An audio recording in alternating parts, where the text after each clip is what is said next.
ঢাকা 14 আসনটা আমার মনে হয় বাংলাদেশের অন্যতম আসন, যেখানে সারা বাংলাদেশ তাকিয়ে আছে এবং এখানে বাংলাদেশ জাতীয়তাবাদী দলের আমি প্রতিনিধি হিসেবে কাজ করছি প্রার্থী, ধানের শীষের প্রার্থী।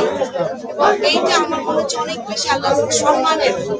বাংলাদেশের পক্ষের শক্তি হয়ে লড়া এবং জনগণকে সাথে নিয়ে লড়ার জন্য, আপনার তাদের অধিকার রক্ষার জন্য লড়ার জন্য এই প্রতিনিধিত্ব করা অনেক বেশি সম্মানের। আমার মনে হয় শহীদ প্রেসিডেন্ট জিয়াউর রহমান স্বাধীনতা ঘোষণার মাধ্যমে যেই বাংলাদেশ দেখতে চেয়েছিলেন, যেই বাংলাদেশ বিনির্মাণ করতে চেয়েছিলেন, আমাদের দেশনেত্রী খালেদা জিয়া সারা জীবন যে আত্মত্যাগ করে গেছেন, সাবেক 3 বারের প্রধানমন্ত্রী, কখনো অন্যায়ের সাথে আপোষ করেননি, সেই নীতি আদর্শকে সাথে নিয়ে আমরা বাংলাদেশ জাতীয়তাবাদী দল, আমার চেয়ারম্যান জনাব তারেক রহমান যে পলিসি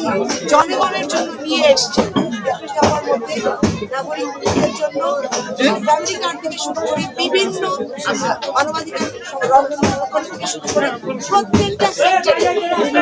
সেভাবে পলিসি নিয়ে এসছে। আমার মনে হয় সামনে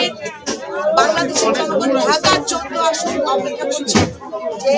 12 তারিখ নির্বাচনে ধানের শীষের সমর্থনে ইনশাআল্লাহ আমরা ব্যাপকভাবে বিজয় নিশ্চিত করতে পারব।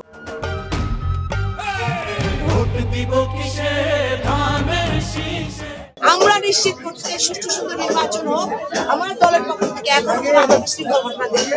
আমরা আশা করব সকলে সেটা নিশ্চিত করবে, প্রশাসন থেকে শুরু করে নির্বাচন কমিশন, আরো যারা দল আছে সকলকে আমরা আশা রাখবো, দাবি রাখবো জনগণকে সুষ্ঠুভাবে ভোট দেওয়ার সুযোগ দিতে,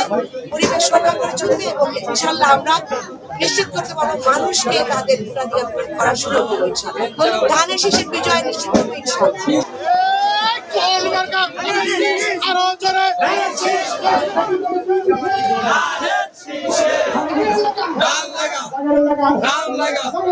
দাম লাগা